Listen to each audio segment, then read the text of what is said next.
didn't realize I'd already burned out that much time. Let me see. Actually, I think that was pretty much her highlight mode of any kind of travels that she did at that point, because most of the time after the 1990s and into the next few decades and things of that nature, things really did, started to change. There's a couple you already mentioned that her health did begin to start going the wrong way, and I had to pay a lot more closer attention to what things were going on. And to kind of jump ahead of the gun here, 2013, we almost lost her to almost negligence, to associate doctors wanting her to take blood pressure medication. That really changed a lot of my thinking in that department. So I ended up having to play check-in with her every single day for the next, almost 11, roughly about 11 years. And it's that, in any hospital scenario that she had, she didn't want anything more to do with it. The more time frame she went to the hospital, the worse things got. She just couldn't handle doing any more hospital stay, which is why she ended up where she was. She ended up being at home when she passed away eventually here a little over a month ago. To try to, so like I say, obviously notes, you're just going to have to bear with me here what I wrote down. But there was one thing I definitely did want to make sure that I did mention here, because this one, as I told some of you folks already here, whatever you said is probably not going to shock me, but it probably might surprise me, but that's the extent of it.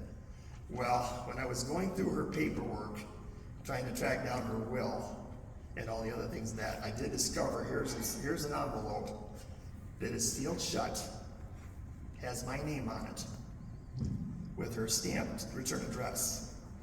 I opened it, and I want to read this one other time. Char's the only one that's ever heard this. Here's what it read.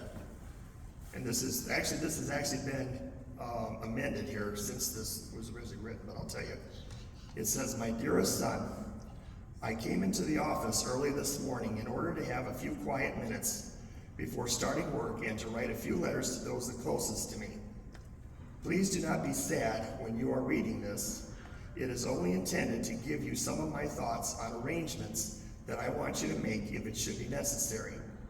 First of all, it is my desire to be cremated." And then the next portion she's already was where I think she did the amending to. Anyway, there is no point in wasting all the money for caskets, cemetery plots, maintenance, and etc. for someone whose soul and spirit aren't even there anymore. I love the Lord with all my heart and plan to be spending the rest of my eternity with him. So what happens to the remains down here before the resurrection is of no concern either to him or to me. I know this will not be a popular idea with the rest of the family, but I want you, my dearest thing on earth, to do this one last thing to make me happy. You will never know what a blessing and joy you have been to me. In good times and bad, I have always loved you best of anything on this earth. You are a very special part of me, and I know the very best part that I leave behind. This actually had to be amended too, because this next part is obviously where the game plan got inadvertently changed, that she wasn't, obviously nobody was expecting. She was figuring that her next sister in line was going to be the next one in line to help me out. She says, "Trust your Aunt Dorothy, who has since passed away. By the way, that has been 21 years to the day since that happened." So this is kind of like a double-edged sword in the slate today here. "To help you in all business arrangements in the future. She has the best business sense of anyone in the family." Bear with me, Brad, on this next part. I definitely want to thank Brad for being here before I forget it here too. I'm glad that he's here to help us in keeping the morale support here as well. Anyway, and don't forget, bear with me, like I say, I know they've been split for years and things like that, but this is just her talking, okay, so just bear with me here. "Including your father, sorry to say that, unfortunately, that's to say, when the conversations came between the parents, I'm afraid she did more talking than he did, as far as the two of them were concerned. And she will help steer you in the right direction on things. I have left a letter for her as well as with instruction on burial. Not anything about where the ashes go, however. That is just between you and me. You have always been an excellent confidant in the past, and I trust you will continue that. Take good care of yourself. Love the Lord with all your heart. Serve him to the best of your ability and knowledge. Have a good life, a happy marriage, and family if you wish. Remember that I loved you very, very much and will only be praying for the very best things for you in the future. I will be watching down over the portals of heaven to be sure you are doing okay, so don't screw up. Ha ha. We all have to make mistakes in the learning processes of life, but just be sure not to make the same ones twice. I know this probably seems rather morbid to you, but I just wanted something in writing for you to keep and read every once in a while if you get lonely and miss me.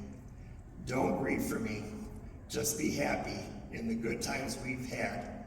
Remember some of the things I tried to teach you and make me proud of you. Again, I love you with all my heart. Take good care of yourself. Love ya, Mom. And then I guess she had something else noted about a pastoral thing to do for about the funeral, which obviously is no longer in existence, and that's there. But here's the kicker part to this whole process I just got done reading to you. The date of this letter was June 16th, 1982. And it was in this envelope all that time, 42 years. Even with the amendment that she did in 2007 to make the changes that I discovered when I pulled this letter out of her personal papers. I guess it's called a preparatory for a mom that can only love her kids as best she can and look out for their best interests. Mother, I know that right now the only means that I have to see you right now are those two wonderful pictures that are back where the cake table is, where she graduated high school, and her final picture that she had taken at the 2009 church directory for Southland Nazarene. You've obviously got a lot of support people here that have been very loving and very understanding in the situation at hand. And I know we're going to miss you just as well as we will here down here right now.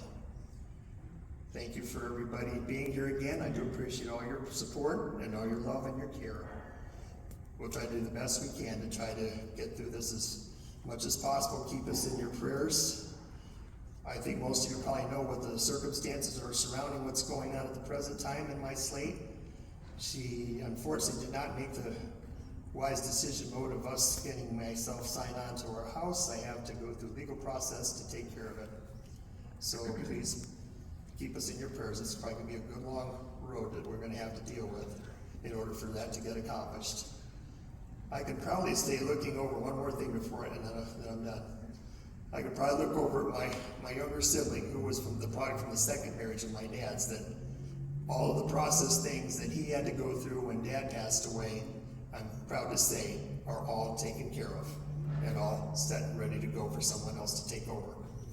Hopefully by this time for next year, hopefully the same thing will hold true for our side as well. God bless everybody. God bless always. Thank you.